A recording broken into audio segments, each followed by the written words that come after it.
आप जब बड़े हुए प्रभु को ग्रहण करने का पहले आपका लाइफ का सिचुएशन कैसा था, लाइफ का, फैमिली का?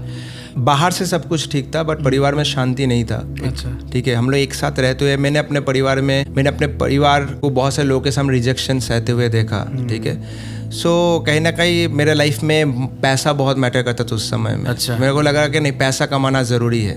ठीक है, तो ये सब चीज़ मेरे लाइफ में था, टूटा हुआ था, अपने जीवन में भी टूटा हुआ था, घर में भी बहुत अशांति होता था। ठीक है, टूटा हुआ था और at the same time questions भी था बहुत सारा। तो जब मैं जवान हुआ, जब कॉलेज में गया, तो वहाँ पे जब बहुत सारे दोस्त आने लगे, बहुत सारे मुस्लिम फ्रेंड्स आने लगे, बहुत सारे पंजाबी दोस्त थे, तो हमें हर लोगों से पूछता था कि तुम जो जिस ईश्वर पे विश्वास करते हो वो ईश्वर क्या कहता है। अच्छा। तो वो इंटरेस्ट मेरे अंदर में आना स्टार्ट हो गया था कि सबका धर्म क्या बोलता है। अच्छा, क्या कहीं पे भी कुछ ऐसा चीज़ है जहाँ से आपको एक शांति मिल सकता है। आप जिस चीज़ का खोज कर रहे हो, सही आंसर या जो बता सकते हैं कि क्या है इसके बाद, what is the conclusion after life, क्या है डेथ, क्या ऐसे ही होगा। Exactly. मतलब बहुत सारा क्वेश्चन आपके अंदर में आ गया। में था। ओके, तो क्या आपका फैमिली बैकग्राउंड बहुत रिलीजियस था?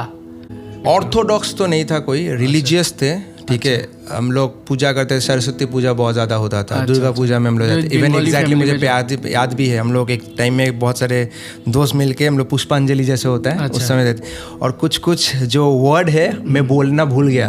अच्छा, ठीक है, तो मेरा दोस्त बोला अरे बोलना भूल गया तो नंबर कम आ जाएगा। तो ये डर जो हम लोग के जीवन में था कि नहीं, अगर कुछ कर दिए तो गलत हो जाएगा। ठीक है, तो आप बंगाली है, राइट? हाँ, मैं बंगाली हूँ। ओके, तो बहुत कोई नहीं जानते कि बहुत कोई सोचते होंगे मेरे बारे में भी बहुत कोई सोचते होंगे, लेकिन मैं भी बंगाली हूँ, पास्टर भी बंगाली है। लेकिन हम लोग क्यों इस पॉडकास्ट को हिंदी में कर रहे हैं, ताकि नेशन वाइड लोग समझ पाए, क्योंकि हिंदी सब कोई समझता है, तो नेशन वाइड लोग समझ पाए कि टेस्टिमनी क्या है और लोग उत्साहित हो सके इसके द्वारा। ओके, सो आपका फैमिली का बैकग्राउंड आपने बोला, लेकिन आपके लाइफ में ऐसा कौन सा टाइम आया जब आप चर्च जाना शुरू किए या प्रभु के बारे में इंटरेस्ट आना आपके लाइफ में शुरू हुआ? ये था 2010 में, जब मैं एक नेटवर्क मार्केटिंग कंपनी में काम कर रहा था। तो उस समय में मेरा कुछ लोगों के साथ जान पहचान हुआ। ठीक है, तो जब मैं कॉलेज, जैसे मैंने बोला, जब मैं कॉलेज में था, मेरे बहुत सारे मुस्लिम फ्रेंड्स थे। उन लोग के पास मुझे अल्लाह क्या कहता है उन लोग के बाद थोड़ा नॉलेज मुझे मिला। पंजाबी फ्रेंड्स थे, तो पंजाबी में बहुत सारा चीज़ मुझे मिला कि सिख का जो विश्वास क्या है। बट मेरे कॉलेजेस में थे दोस्त, बट मुझे कोई क्रिश्चियनिटी के बारे में कोई बताया नहीं था। बट जब मैं नेटवर्क मार्केटिंग में गया तो मुझे एक दोस्त मिला जिसके द्वारा मुझे क्रिश्चियनिटी क्या है, मैं उसको भी पूछा तुम लोग को क्रिश्चियनिटी में तुम लोग का परमेश्वर क्या कहता है। तो उसने मुझे बोलने लगा कि यीशु मसीह ये है। तो जब मुझे इंटरेस्ट आने लगा तो मैंने उनको पूछा कि आपके पास बाइबल है क्या, मैं उसको पढ़ सकता हूँ? मैं हिंदू हूँ बट मैं क्या उसको बाइबल पढ़ सकता हूँ? क्योंकि बहुत सारी जगह में धर्म ग्रंथ है तो अलग तरीके से पढ़ना है। तो मैं जब उसको ऐसे पूछा कि बाइबल कब पढ़ सकता हूँ मैं, कि इसे नहा के पढ़ सकता हूँ या बिना नहा के पढ़ सकता हूँ, मैंने सब कुछ मैंने पूछा। तो बोला नहीं, जब भी आप मन करे आप बाइबल पढ़ सकते हो।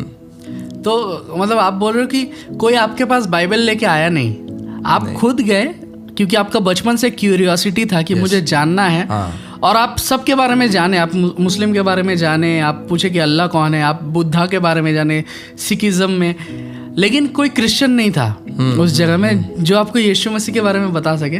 तो सेम क्यूरियोसिटी लेके आप एक क्रिश्चियन के पास भी गए कि जैसे मैं ये सब मल्टीपल रिलीजन के बारे में जान रहा हूँ, यीशु के बारे में भी जान के देखते कि ये कौन, ये क्यूरियोसिटी था, राइट? यस।